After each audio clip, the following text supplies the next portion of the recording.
여러분 안녕하세요. 재미있고 유익한 옛날 이야기 시간이 돌아왔습니다. 오늘 들려드릴 이야기는 좀도둑에 관한 2가지 에피소드입니다. 작가가 이 이야기를 통해 하고 싶은 이야기는 무엇인지 생각해 보시고요. 화면에 한자의 단어와 문장이 나가고 있으니 스스로 한자를 얼마나 아시는지 체크도 해보시고 아울러 모르는 한자는 익히시길 바랍니다. 그럼 이야기 시작하겠습니다. 옛날에 중국 경하강 연안에 사대부의 아들인 신씨가 살고 있었습니다. 집안이 어찌나 가난한지 하루해가 저물도록 밥을 끓이지 못하는 날이 허다했지만 부부는 뾰족한 대책 없이 서로 얼굴만 마주보고 앉아있을 뿐이었대요. 하루는 그의 처가 참다 못해서 한마디 합니다. 아무리 생각해도 우린 할 것이 없네요. 이제는 당신이 나가서 도둑질이라도 하셔야지 않겠소? 그 말에 신씨는 대꾸하길, 내 비록 이렇게 생겼어도 명색이 사대부 집안의 자손인데 출세해서 조상님을 드날리지는 못할 망정 어찌 가문을 더럽히고 조상님을 욕되게 하라는 것이오. 난 고대 죽어도 그렇게는 못하오. 눈만 뜨면 돈 벌 궁리만 하는 도척처럼 사느니 차라리 백이숙제처럼 굶어 죽겠소. 그러자 처는 분통이 터져 남편에게 마구 욕을 퍼붓습니다. 어째 당신은 그 모양이요. 말로는 살고 싶다 하면서 욕먹기는 싫다니 도대체 당신은 어쩌겠다는 말이요. 생각해 보시오. 당신이나 나나 이 세상에 살면서 농사 짓지 않고 밥 먹고 살 수 있는 방법이 뭐가 있겠소? 딱 2가지뿐 아니오. 당신이 정 도둑질을 할 수 없다면 내가 몸을 파는 수밖에 더 있겠냐 말이오. 신씨의 처는 그동안 쌓인 것이 터지기라도 한 듯 남편에게 마구 퍼댑니다. 그러자 신씨도 이제 더 이상 못 들어주겠다며 맞상대를 하니 밤은 깊어가도록 두 내외의 말다툼은 끝이 없습니다. 말을 꺼내놓고 본전도 찾지 못한 신씨의 처는 여전히 분을 삭히지 못하여 연신 투덜대며 잠자리에 들었고, 답답하기는 마찬가지인 신씨 또한 속으로 아내의 말을 곱씹어가며 생각에 잠깁니다. 사내가 되어 하루 2끼밥도 못 챙겨 먹여 결국 아내가 몸을 파내마내 하는 소리를 듣는 지경에 이르렀으니 이렇게 살 바에는 차라리 죽는 것이 낫겠어. 하더니 슬그머니 자리에서 일어나 마당으로 나갑니다. 달은 서럽게도 희영청 밝게 떠있고 나무는 달 속에 둥둥 떠있는 것 같습니다. 신씨는 마치 뭐에 이끌리기라도 한 듯 아무 생각 없이 멍한 채로 마당 한가운데에 있는 나무에 줄을 걸쳐놓고 목을 매달았습니다. 차차 정신이 아득해지면서 죽는 것이 이런 것이구나 하는데 갑자기 꿈인지 생시인지 돌아가신 아버지가 저쪽에서 오시는 것이 보였습니다. 아버지는 아들이 목을 매달고 있는 것을 보시더니 화들짝 놀라시며 호통치시길, 이 어리석은 놈아, 어쩌자고 이 지경에 이르렀단 말이냐 하며 즉시 밧줄을 끊고는 아들을 위로하며 신신당부합니다. 얘야, 지금 사람이 굶어 죽을 판국에 도둑질인들 못할 것이 뭐냐. 우선 살고 봐야 하지 않겠느냐. 대신 내 말을 명심하거라. 숨을 때는 반드시 기장이 우거진 것을 골라서 엎드려야 한단다. 그렇게만 하면 부자가 될 수 있단다. 2번 할 필요도 없어요. 딱 1번만 하면 되느니라. 신씨가 아버지의 목소리에 정신이 들어 눈을 번쩍 떠보니 아버지는 온데간데 없이 사라져버렸답니다. 한편 신씨의 처는 잠결에 무언가 묵직한 것이 땅바닥에 쿵 하고 떨어지는 소리를 듣고는 깜짝 놀라 잠에서 깨어 고개를 돌려 남편 자리를 보니 남편은 간데없고 불러보아도 아무 대답이 없네요. 서둘러 등불을 켜고 나와 보니 밝은 달빛 아래 나무 위에 끊어진 밧줄이 바람에 흔들리고 신씨는 그 아래 쓰러져 있더랍니다. 저는 기겁을 하고 달려가 남편의 온몸을 누르고 비벼가며 열심히 주무르니 한참 후에 신씨의 정신이 돌아오더랍니다. 저는 그런 남편을 부축하여 방 안으로 옮겨 누이니 지난밤의 그 노여움은 어느덧 사라지고 측은한 마음이 들더랍니다. 불현듯 뭐라도 먹여야겠다는 생각에 날이 밝자마자 이웃집에 달려가 남편에게 병이 났다는 핑계로 죽 한 그릇을 얻어다 신씨에게 먹였습니다. 신씨는 굶주린 배를 죽 한 그릇으로 채우더니 허적허적 밖으로 나가더랍니다. 그러더니 정오 무렵이 다 되어 어깨에 쌀 한 자루를 메고 돌아오는데 처가 신기하여 어디서 난 거냐고 묻자 신씨가 대답하길 우리 아버지가 살아생전에는 모든 세도가들을 다 잡고 있었다오. 어린 시절을 그렇게 살다 보니 궁색해도 남들에게 꼬리 흔들며 굽실거리는 것이 매우 수치스러웠소. 지난날 배를 골아도 남들에게 구걸하는 것을 달갑게 여기지 않고 죽기보다 싫어했던 것은 다 그래서였다오. 옛말에 운이 없는 자는 못할 짓이 없다고 했듯이 이제 도둑질이라도 해야 할 판인데 뭘 주저하며 돌아보겠소. 속히 가서 이 곡식으로 밥을 지어오구려. 내가 이제 당신 말대로 나가서 강도질이라도 하려면 먹고 기운을 내야 하지 않겠소. 저는 달라진 남편의 태도가 이상했지만 전날 자기가 한 말에 아직도 화가 풀리지 않았는가 싶어서 더는 묻지 않고 쌀을 찌어 죽을 끓였습니다. 신씨는 모처럼 양껏 배를 채우고 나서 큰 숨을 쉬어봅니다. 이제 더 이상 망설일 것이 없었지요. 서둘러 단단한 나무를 찾아 도끼로 몽둥이를 만들어 가지고는 바깥으로 나가려고 합니다. 힐끗힐끗 남편의 하는 양을 곁눈질하던 저는 남편이 정말로 도둑질을 하러 가는가 싶어 쫓아나가 그를 잡아당기며 말립니다. 서방님, 정녕 도둑질을 하러 나가시는 게요? 그러자 신씨가 말하길 당신이 나더러 도둑질이라도 하려고 하지 않았소? 일이 잘못되면 당신도 연루될 것이니 그때 가서 후회나 하지 마시오.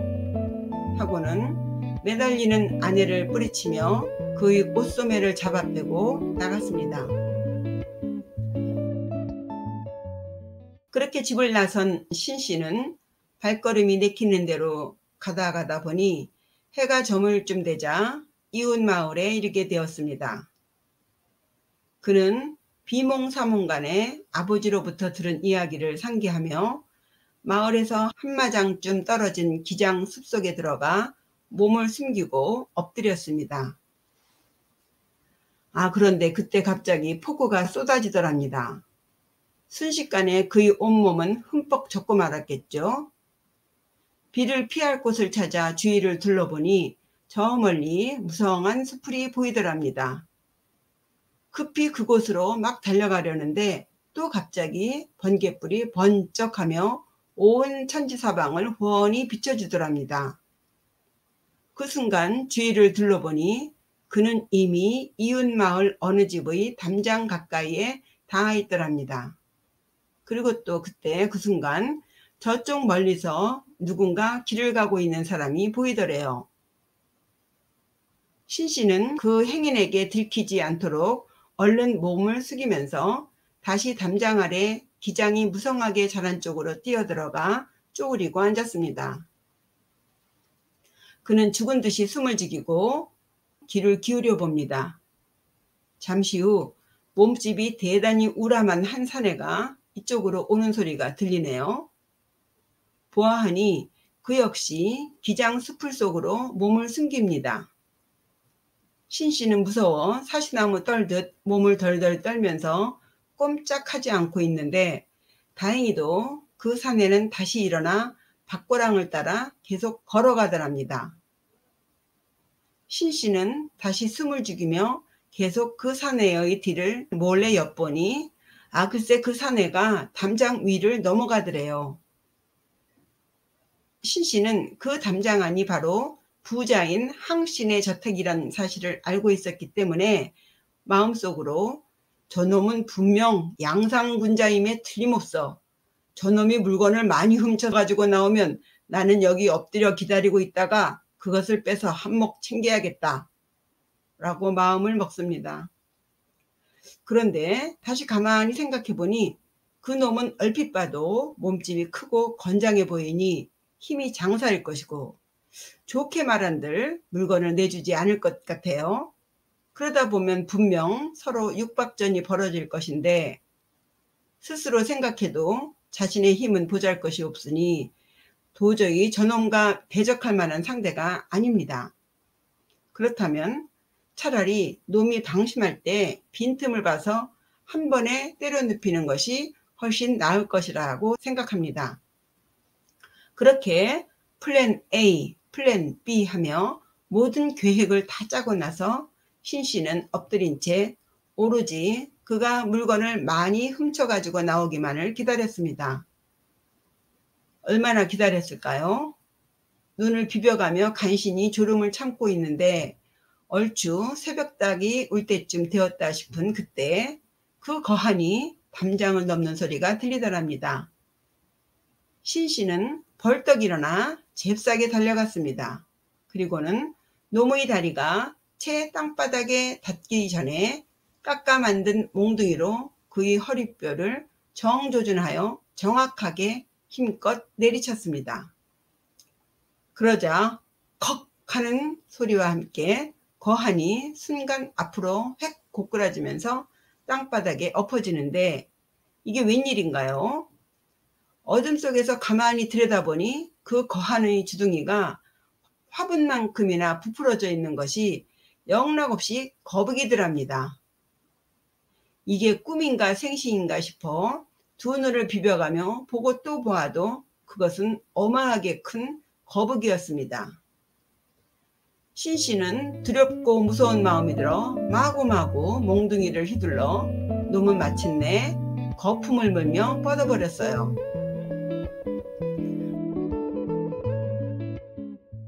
한편 원래 이 저택의 주인 항노인에게는 대단히 총명하고 아름다운 딸이 있었답니다.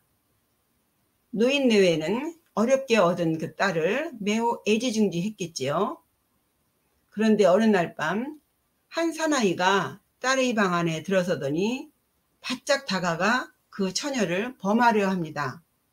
딸은 고함을 지르려고 했지만 이미 놈의 기다란 혓바닥이 처녀의 입속으로 들어왔기 때문에 처녀는 소리도 지르지 못하고 그만 정신이 몽롱해지면서 기절하고 말았어요. 결국 그날 밤 놈은 한바탕 항씨의 딸을 마음대로 농락하다가 돌아갔습니다. 처녀는 수치스럽기도 하고 또 그놈이 다시 자신을 찾아올 것이 무서웠지만 행여 이 일이 다른 사람들에게 알려질까 두려워 그저 그녀가 한 일이라고는 오직 계집종을 여럿 모아 자기 방에서 함께 잠자게 하고 빗장을 단단히 잠그고 방문을 단속하는 것뿐이었지요. 이튿날 밤이 되자 사람들은 모두 깊이 잠이 들었습니다. 그런데 그렇게 단단히 잠근 문이 어떻게 저절로 열어졌는지는 모르겠지만 그놈이 또 방 안으로 들어오는 것이었어요. 사람들은 모두 혼수 상태에 빠진 듯 잠이 들었으니 그 방에 함께 자던 계집종들은 모두 그 괴물에게 취행을 당했답니다. 다음날 아침 정신이 든 여종들이 자기가 겪은 일을 서로 이야기하다 보니 비로소 이 집안에 무슨 일이 벌어지고 있는지를 알게 되었죠. 여종들은 그제야 그 사실을 항노인에게 보고합니다.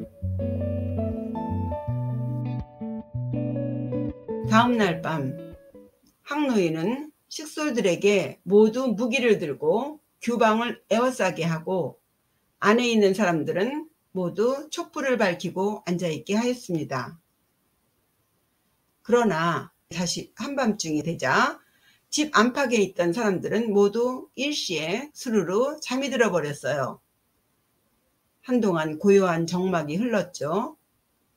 순간 항노인이 꿈을 깬 듯 화들짝 놀라 눈을 떠보니 딸은 실오라기 하나 걸치지 않은 알몸으로 넋이 나간 채 누워있더니 한참을 몸을 흔들며 깨운 후에야 정신을 차리더랍니다. 항노인은 너무도 분하고 기가 막혔지만 어찌할 방도가 없었어요. 그렇게 하루하루를 보내니 몇 달이 지나는 사이에 딸은 장작개비처럼 비쩍 말라 차마 눈뜨고는 볼 수 없는 몰골이 되었습니다. 일이 이 지경에 이르자 노인도 더 이상 버티지 못하고 동네방네 만나는 사람들마다 누구라도 그 요물을 물리쳐주는 분에게는 300냥의 살해를 하겠소 라는 말을 늘상 입에 달고 다녔답니다. 그러니 신씨도 평소에 그 소문을 들어 익히 알고 있겠죠. 우연치 않게 도둑질하러 나온 첫날 밤 거북이를 잡게 된 신씨는 노인의 딸을 홀린 놈이 필시 이 요물일 거라고 생각하면서 항시집 대문을 두드리고는 잡은 거북이를 내밀며 상금을 요구했습니다. 노인은 매우 기뻐하며 신씨를 상석에 앉혀 정중히 대우했고 또 사람들을 시켜 거북이를 마당으로 끌어와 토막토막 난도질을 시켰습니다.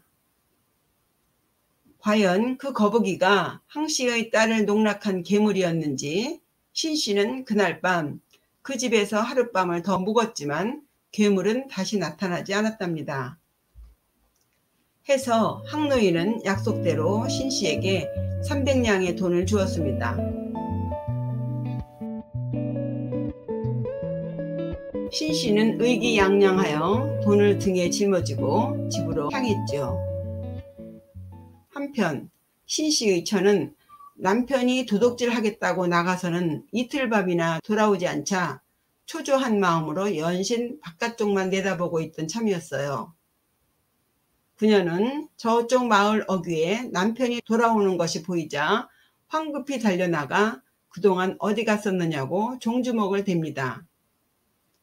그러나 신씨는 그 말에 아무 대꾸도 하지 않고 돈 자루를 침상위에 턱 올려놓겠죠. 처는 얼른 자루를 열어보다가 그만 기절할 지경이 되어 소리를 지릅니다. 아이고 여보, 아이고 당신 정말로 도둑질을 했구려. 이를 어째요? 난 이제 죽었네. 난 이제 죽었어. 아니 당신이 나에게 이 짓을 강요하더니 어찌 이제 와서 딴소리를 하오. 당신 소원대로 돈 한 자루 가져오지 않았소? 보시오. 당신이 좋아하는 돈이요. 돈. 신씨의 아내는 남편의 퉁명스런 대꾸에 그저 흐느껴 울기만 하더니 한마디 합니다. 전에 한 말은 그저 답답해서 해본 말이지요. 당신은 이제 모가지가 달아날 죄를 저지르고 말았군요. 저는 공범으로 연루되고 싶지 않으니 나를 먼저 죽게 해주세요. 라며 바깥으로 뛰쳐나갑니다.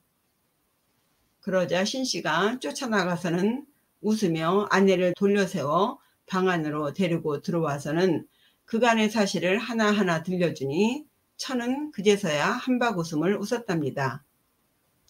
그때부터 신씨 부부는 그 300냥을 마중물 삼아 한마음으로 치부에 힘썼고 이후부터는 갑부소리를 듣게 되었다고 합니다.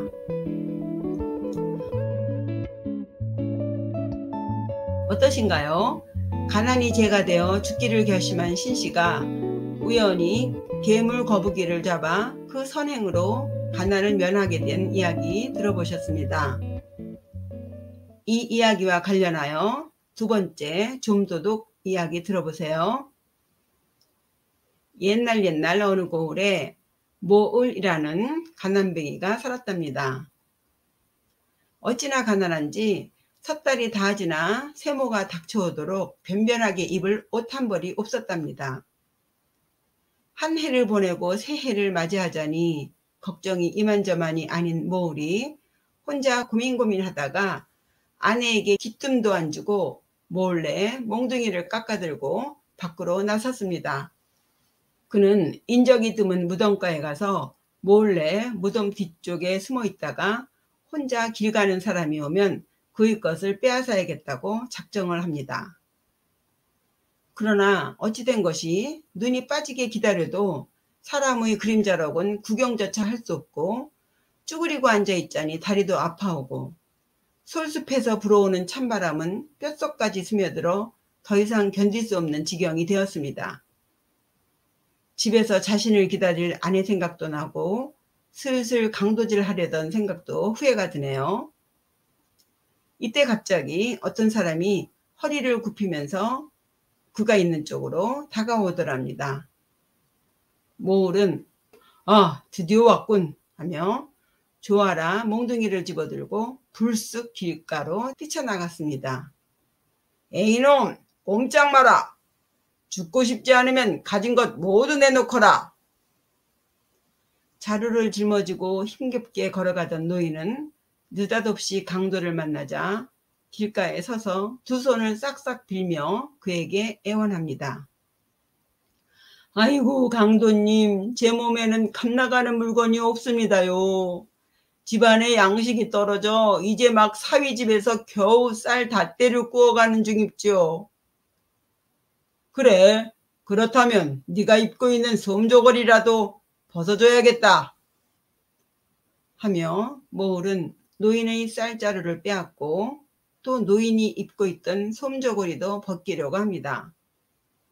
그러자 강도님, 제발 이것만은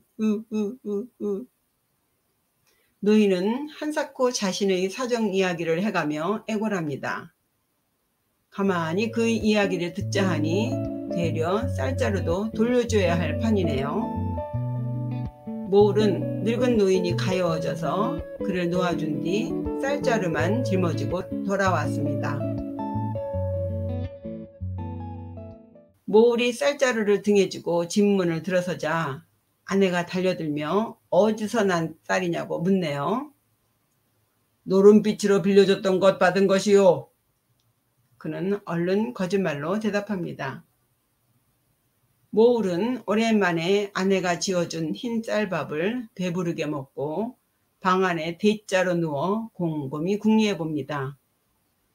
생각하면 생각할수록 이 도둑질이야말로 최상책이라는 생각이 들었어요. 자기 적성에도 맞는 것 같고 밥 먹고 살기에 이 이상 더 좋은 방법이 없는 것 같더랍니다. 해서 이튿날 밤 그는 다시 강도짓을 하러 출근을 합니다.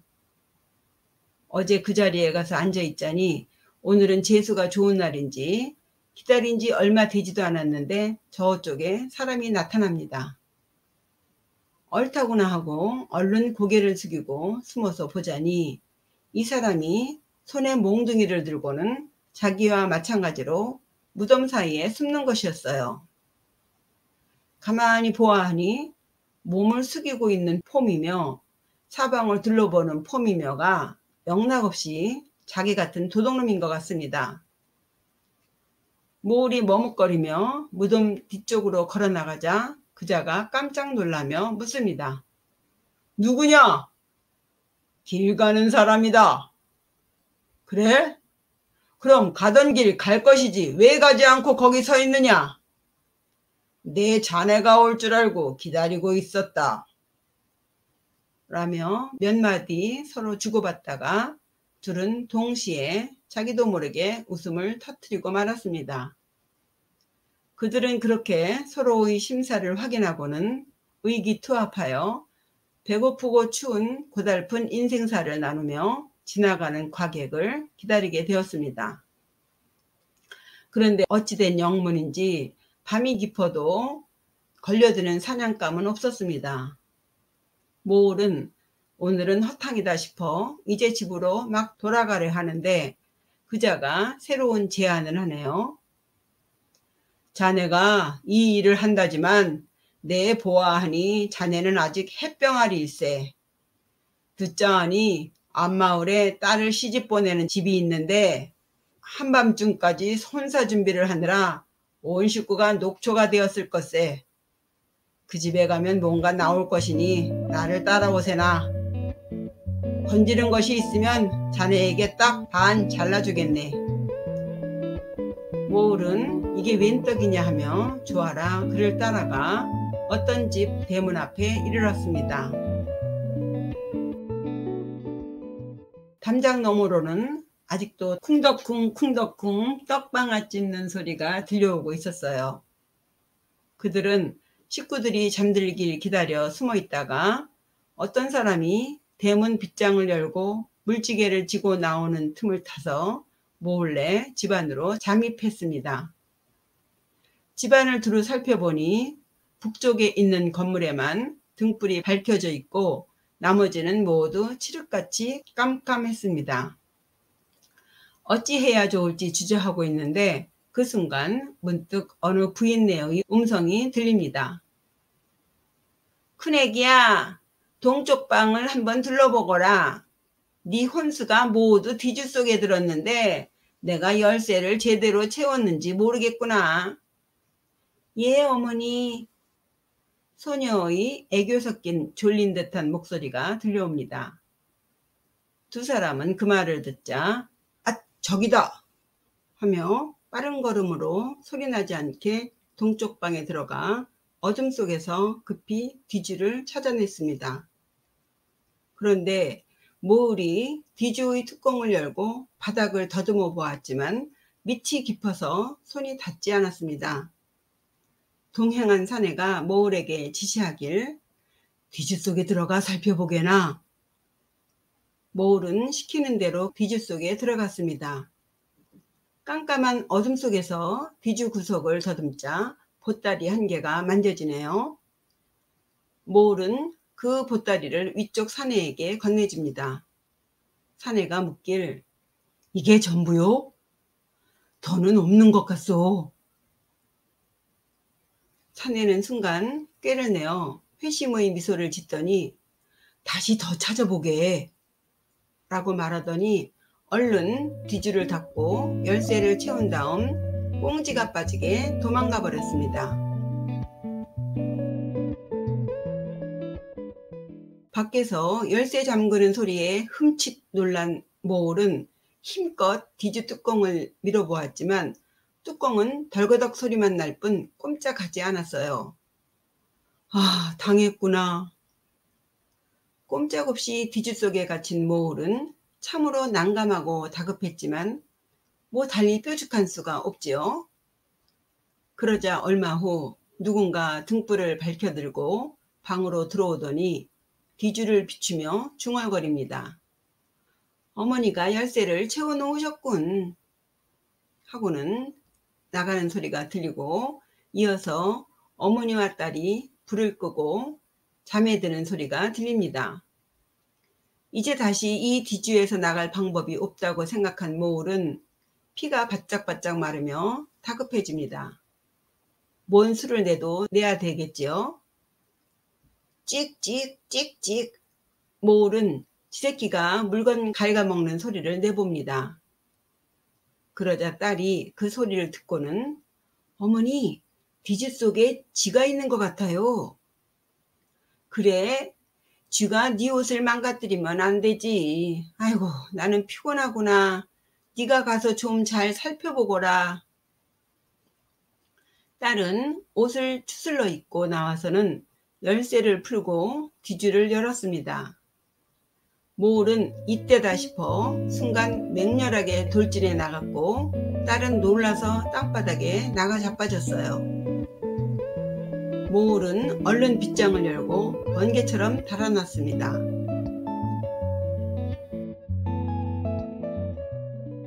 그렇게 모울이 정신없이 달리다가 멈춰서 드는 생각이 비록 아무런 소득은 없었지만 도망친 것만 해도 천만다행이라 여기며 마음을 가라앉혔습니다. 다음 날 딸 시집 보내는 집에 도둑이 들었다는 소문이 천지사방으로 퍼졌습니다. 무슨 꼬투리를 잡혔는지 모르겠지만 어떤 이가 모울을 지목하여 그에게 혐의가 주어졌습니다. 점점 수사의 고삐는 조여오고 모울은 겁에 질린 나머지 동쪽 백리 밖으로 달아나서는 자신의 신분을 숨기고 어떤 여관집에서 고용살이를 시작합니다. 그렇게 1년여가 지나자 차츰 시끄럽게 떠들던 소문이 어느 정도 잦아들었죠. 그러자 모울은 비로소 아내를 불러와 살면서 그 후 다시는 도둑질을 하지 않았다고 해요.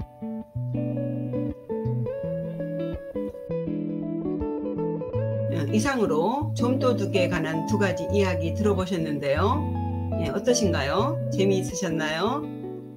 작가는 이 이야기에 관해서 평하기를, 인간은 세상에 살면서 가난을 걱정할 것이 아니라 자기 행동에 규범이 없는지를 근심해야 한다고 말합니다.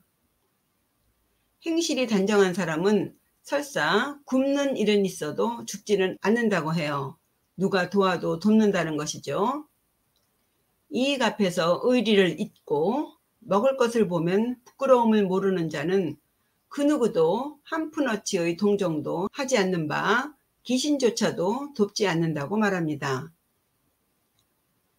사람이 살다 보면 어려운 일에 부딪히게 되죠.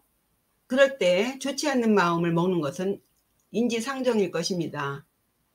어쩌다가 마음을 잘못 먹어 남의 것을 욕심내게 될 때 바늘도둑이 소도둑이 되지 않도록 항상 자신의 마음을 돌아봐야겠습니다.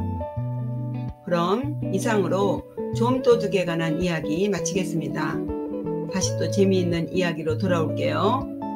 구독과 좋아요 잊지 마세요. 감사합니다. 안녕히 계세요.